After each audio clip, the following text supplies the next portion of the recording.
Hey, welcome friends. My name is Brian Baldwin, and we're going to take you through the Good News Gospel Conversation Strategy. And I want to say thanks for taking time to learn how to be excellent at sharing your faith. We like to call that Gospel Fluency. I mean, if there's anything we need to know inside and out, forward and backward, it's sharing the gospel and what the gospel actually is. You know, anything you've ever been good at, it's because you've practiced. I mean, I want you to think about what you're good at. How did you get good at that thing? And I gotta say, there are certain things that are gonna matter that you're good at 100 years from now, or 1,000 years from now, or 1,000,000 years from now. And there are certain things, or many things, that won't matter. And I gotta say, one of the things that matter most is learning to share the gospel. You know, I learned to play guitar and all that stuff, and all that is great and all in this life. But man, what matters most is being excellent at evangelism.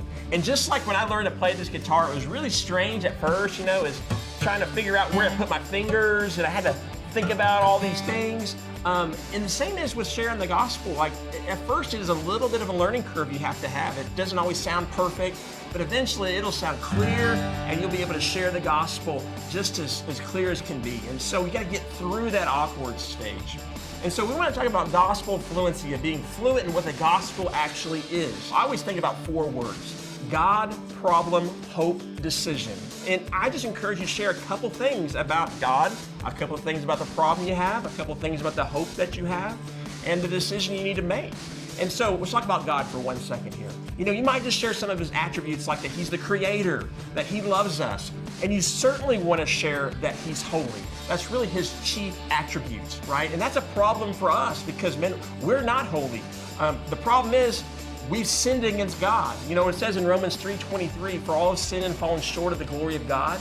And if somebody doesn't think they're really a bad person and they haven't sinned, you can take them through the 10 Commandments, God's standard of goodness, and they'll see very quickly that they've sinned against God, and there's a problem that's there.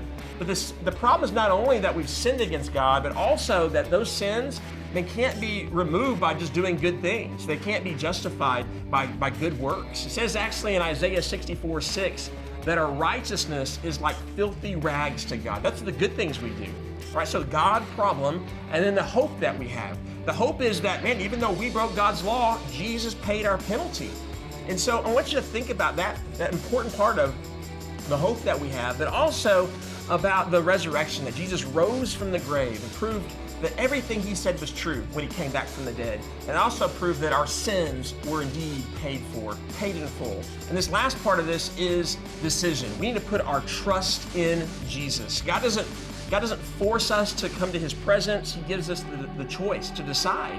And so the word there I think of is trust in Jesus, or you can use the word believe, or put our faith in Jesus, or to rely on Jesus. That's the decision we need to make. And so, man, those 4 words, God, problem, hope, decision, will help guide you through and be fluent in sharing the actual gospel itself. I've heard it said that it takes about 10,000 hours to master a subject. You know, whether that's mastering an instrument or a certain career or a certain craft, about 10,000 hours. And you know what? I would encourage you to master evangelism, something that'll matter the most in the future. So we want to help you do that in this video series. So please continue to move forward in this, and let's be excellent at sharing our faith.